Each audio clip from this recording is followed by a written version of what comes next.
Bonjour à tous et bienvenue dans cette nouvelle chronique taraborienne. Eh bien, dans cette chronique, je vais vous parler un petit peu des armes. Vous savez qu'en ce moment, je ne sais plus si je vous l'avais dit ou si vous avez vu la vidéo dans laquelle je le disais. Je focalise un petit peu sur le jeu type OSR, donc Old School Revival, Old School Renaissance. À ce titre, j'essaye un petit peu d'aménager quelques petits points de règle, même si effectivement en old school il faut pas trop en mettre parce que c'est pas le propos du jeu. C'est plutôt l'arbitrage au doigt mouillé et du tac au tac de la part du maître de jeu qui fait un peu le sel de ce genre de partie. Quoi qu'il en soit, j'avais envie de revisiter un petit peu les armes parce qu'il y a des choses qui me plaisaient pas trop. Alors, comment cela se passe? Eh bien, tout d'abord, je vais répartir en fait les classes de personnages en trois catégories.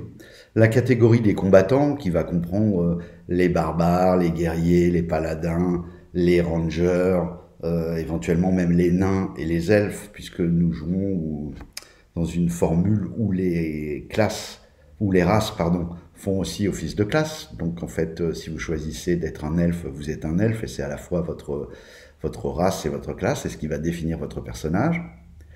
Le deuxième groupe, le groupe B, j'ai appelé ça, j'ai pas trouvé mieux pour l'instant, le nom ne me satisfait pas trop, j'ai appelé ça les semi-combattants. Je vais y ranger le clerc, le voleur, le barde, etc., ce genre de personnages. Et puis un troisième groupe, le groupe C, dans lequel, bien sûr, il va rester tous les magiciens, illusionnistes, peut-être bien druide également. J'ai pas encore tranché en ce qui concernait le druide. Alors à partir de là, ça va nous être utile pour plusieurs choses. La première chose que je fais déjà, j'avais mis au point lorsque je jouais en 5e édition une règle sur les coups critiques. Et au vu de l'échelle et du peu de nombre de points de vue qu'ont les personnages en OSR et les adversaires, du coup, j'ai revu un petit peu la chose à la baisse. Donc en fait, lorsque vous faites un rat naturel, vous allez faire le dégât maximum de votre dé. Si par exemple, vous faites un d 6 de dégâts, ce sera 6, plus votre bonus de force, en mêlée, hein, je parle, plus votre bonus de force si vous en avez. Puis après, vous tirez dans un petit tableau, un petit D4. Et si vous êtes dans la colonne des combattants, vous allez avoir un bonus en plus qui peut aller de... Je crois que si vous faites 1, c'est plus 1, 2, c'est plus 2, 3, c'est plus 3, et 4, c'est plus 4. Jusqu'à plus 4 points supplémentaires encore. Ce qui veut dire qu'un guerrier avec plus 1 en force, qui combattrait avec une arme à 1 D6, ferait 7, plus il peut faire jusqu'à 11. Il ferait entre 8 et 11 points de dégâts, ce qui est pas mal au vu de l'échelle de l'OSR. Ça, c'est le premier point. Évidemment, dans les autres colonnes, par exemple, les utilisateurs de la magie d'arcane ne peuvent pas faire plus de...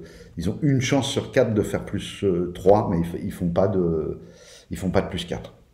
Et les intermédiaires, ce que j'ai appelé les semi-combattants, eux, ils ont une petite chance de faire un 4, mais c'est vraiment très compliqué.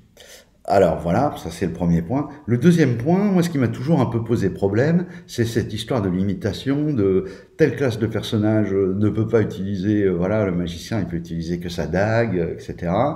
Bon, je trouve ça un peu pas terrible, enfin ça, voilà, il y a un truc qui coince, on sent que c'est une mécanique plaquée comme ça.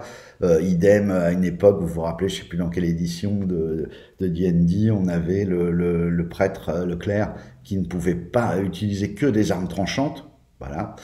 Bon, alors ça m'allait pas. Et en fait, j'ai regardé un petit peu, j'ai essayé de comprendre la logique. En fait, la logique, c'est qu'effectivement, ça limite le truc. Vous pouvez pas avoir un magicien qui fait beaucoup de points de dégâts. Puisqu'il est limité à une dague qui fait un D4, même si le gars est très costaud, voilà. Du coup, j'ai un petit peu think out of the box, j'ai renversé la chose, et en le considérant sous un autre aspect, je me suis dit qu'en fait, peu importe l'arme, finalement, ce qui est déterminant pour les dégâts, c'est la connaissance martiale du combattant. Bon, sa force, ça continuera à s'appliquer, mais surtout la pratique qu'il a et la connaissance martiale. C'est-à-dire que je me dis que moi, vous allez me donner une épée à deux mains, c'est pas pour autant que je vais faire beaucoup de dégâts sur un gars. Je vais pas manier l'épée, etc. Par contre, prenons un barbare, Conan au hasard, vous lui mettez une dague dans les mains, lui, il peut faire beaucoup de dégâts avec une dague. Parce que va savoir porter ses coups, il va être rapide, il va pouvoir en porter plusieurs, il va connaître les endroits du corps où les coups ont le plus de chances d'être létaux, ou en tout cas de vraiment blesser l'adversaire. Donc je suis parti sur cette logique, et du coup la limite des points de vie, elle est de considérer qu'un combattant, quel que soit le type d'arme qu'il emploie, il fera un D8, un semi-combattant fera un D6, et enfin, magiciens illusionnistes feront un D4. Un magicien qui va trouver une épée longue, s'il veut l'utiliser, eh ben, lorsqu'il donnera un coup d'épée, il fera un D4. Alors, c'est très pratique, surtout parce que ça va amener beaucoup de couleurs. Qui n'a pas rêvé de voir justement un grand gaillard comme Conan combattre à la dague et être quand même efficace. D'ailleurs, ça arrive dans plusieurs nouvelles. Il n'a pas toujours sa hache ou son épée. Et là, ça fonctionne bien, ça fonctionne très bien au niveau de la couleur. Idem, qui n'a pas eu envie de voir un magicien avec une grande lame dans son dos, qu'il sort de temps en temps, lorsqu'il sait, par exemple, qu'il est dans la nature face à des bêtes féroces et qu'il n'a pas forcément envie d'utiliser ses sorts ou qu'il a plus de sorts, qu'il doit s'en sortir autrement. Donc j'ai trouvé ça plutôt intéressant. Alors il y a deux, trois petites choses qui vont avec cette petite construction. C'est que du coup j'en ai profité pour aussi, oui mais quid, du combat à deux armes. Parce que là ça poserait problème. Et alors du coup j'ai considéré que bon, si vous utilisez une arme à deux mains, selon votre catégorie, vous allez upgrader vos dommages de 2D. Ainsi, le magicien qui combattrait non pas à l'épée longue, mais à l'épée à deux mains, donc ce qui l'incapaciterait de tenir une torche, par exemple, ce qui l'empêcherait voilà, d'avoir une main de libre pour faire autre chose, actionner un loquet, sortir une potion, etc. Il est bloqué, là, ses deux mains bloquées, mais du coup, il ne fera pas un D4, il fera un D8, deux crans au-dessus, donc D4, D6, D8, D10, D12.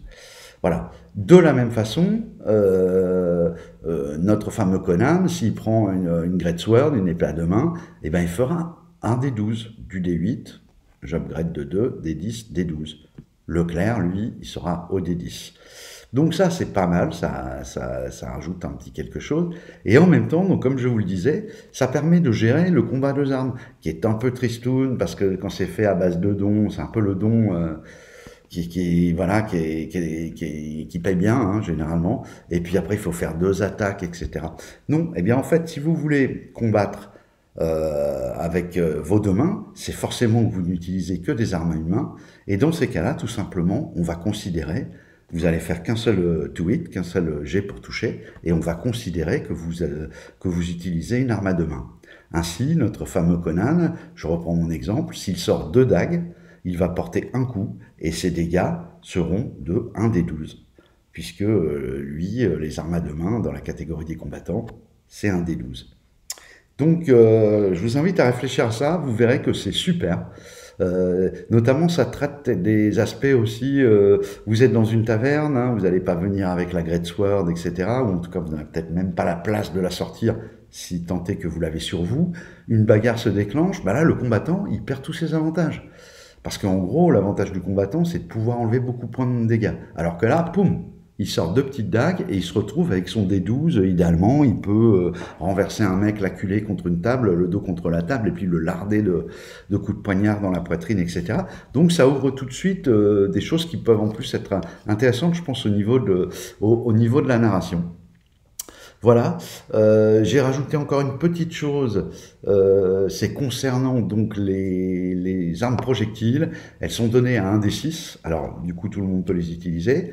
Moi je permets de tirer deux fois avec un arc, court ou long, une fois en début de round pendant la phase, puisque vous savez que le round dans l'OSR, en tout cas dans celui que j'utilise, et je crois que c'est le cas dans beaucoup, est divisé par phase de jeu, les projectiles, la magie, puis la mêlée, etc. Puis enfin les gens qui combattent avec des grosses armes. Et bien dans ces cas-là, vous tirez une fois en début de round et une fois tout à la fin, lorsque tout le monde a déjà tiré une fois. Voilà, donc ça c'est pratique. Et à contrario, un vin naturel, c'est un bonus de 4 sur les dégâts, hein, donc ça fait 6 pour un arc court, par exemple, ça va faire 6 points, ça fera 10 points de dégâts sur un vin naturel, ça c'est pas mal aussi. Et également, concernant cette règle des projectiles, j'ai changé un peu l'arbalète, que je trouvais trop... ça sert à rien, personne ne va en prendre, elle fait autant de dégâts quasiment qu'un arc, je crois à peine plus, et encore, c'est pas sûr, la légère, je crois, elle fait pareil qu'un arc long. Et du coup, moi j'aime bien qu'il y ait de la couleur, qu'il y ait des armes différentes, que les joueurs aient quand même le choix un peu de pouvoir choisir ses armes, etc. Du coup, l'arbalète, elle demande un temps de rechargement, donc on tire une fois tous les 2 rounds. Vous tirez au premier round, si votre arbalète est chargée, vous rechargez au deuxième, vous tirez au troisième à nouveau, etc. Si votre arbalète n'est pas chargée, vous chargez au premier round, vous tirez au second, etc. etc. Par contre, elle fait 2d4, 2d4 de dégâts, ce qui assure un minimum de points de vue. Je considère qu'un carreau d'arbalète, ça pénètre un peu mieux les armures, c'est un peu plus costaud, voilà. Donc voilà pour les armes, et j'ai ajouté donc une dernière chose, c'est les boucliers. Les boucliers, c'est la même chose, vous allez vous immobiliser, votre joueur, le personnage va immobiliser une main avec laquelle il pourrait faire plus de dégâts avec une grosse arme, c'est à peine plus 1 sur la classe d'armure. Et ben moi j'ai décidé de changer le bouclier, le bouclier fait désormais plus 2 dans mes house rules, et même, voire même, plus 3 contre les projectiles, si tant est bien sûr que vous êtes au courant, que vous visualisez l'adversaire qui vous tire dessus, ce qui n'est pas forcément le cas, parce que qui dit projectile dit tir à distance, souvent avec des tirs en embusqué qu'on ne voit pas forcément. Mais là, vous avez 0 bouclier, si vous ne voyez pas le tir en embusqué. Par contre, dès lors que vous voyez votre assaillant, moi j'estime que vous pouvez vous protéger derrière votre bouclier, et donc bénéficier d'un bonus de plus 3.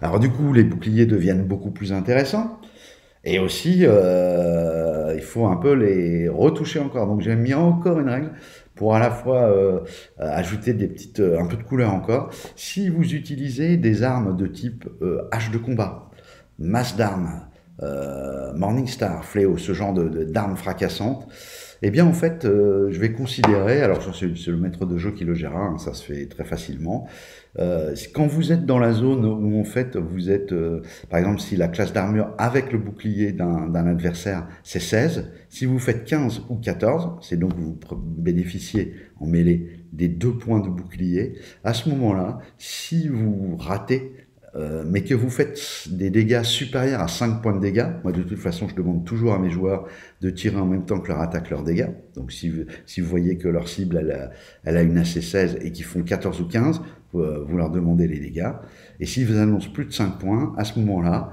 eh bien il y a des risques d'endommager l'armure.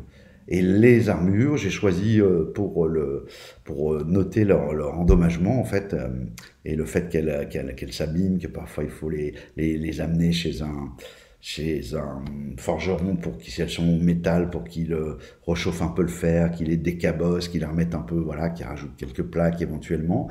Et bien dans ces cas-là, c'est le dé d'usure. Donc les armures, moi, elles ont un dé d'usure de 10. Donc chaque fois qu'elles prennent un choc, comme celui que je viens d'évoquer, donc dans la zone de protection de cette armure, donc 1 ou 2 en dessous de la classe d'armure du combattant, de l'adversaire, de la cible, eh bien dans ces cas-là, dé d'usure, vous jetez un dé 10, si vous faites 1, 2 ou 3, votre armure, elle descend d'un cran. Et elle passera, la prochaine fois, vous jetterez un D8, etc., etc., jusqu'à ce que l'armure, sous un coup de masse ou un coup de grande hache, soit fendue, l'armure, je dis l'armure, c'est le bouclier, hein, bien sûr, soit fendue et soit inutilisable. Voilà, des petites choses que je mets en place pour les parties OSR. Écoutez, moi, ce que je vous propose, emparez-vous-en, testez le truc, et dites-moi ce que vous en pensez. Dernière chose, pour respecter un peu une espèce d'équilibre quand même si l'OSR, justement, ce qui est intéressant, c'est qu'il n'y a pas trop d'équilibre, les épées intelligentes, c'est-à-dire souvent c'est des épées qui ont moins plus 2, etc., et qui ont des capacités, qui ont des points d'ego, qui peuvent avoir des sorts, etc., voire même des fois elles ont une volonté pour faire des choses, etc., elles ne peuvent être utilisées que par des combattants, pour respecter aussi le fait que un combattant, lui, ne pourra pas utiliser un bâton magique ou une baguette de magicien. Donc je voulais rester le non-combattant, comme un magicien, il peut utiliser au maximum une épée magique plus 1. S'il trouve une épée magique plus 1, là, il peut s'en servir. Mais une épée une épée intelligente +3 par exemple, et ben en fait, pour lui, voilà, ça n'aura pas d'effet. Je considérais que les capacités de l'épée ne fonctionnent pas et ce sera donc une épée normale. Voilà, j'espère du coup que cette vidéo vous a plu. N'hésitez pas à liker, à partager. J'espère que les vacances se déroulent bien également. Et je vous dis à bientôt pour de nouvelles vidéos. Au revoir.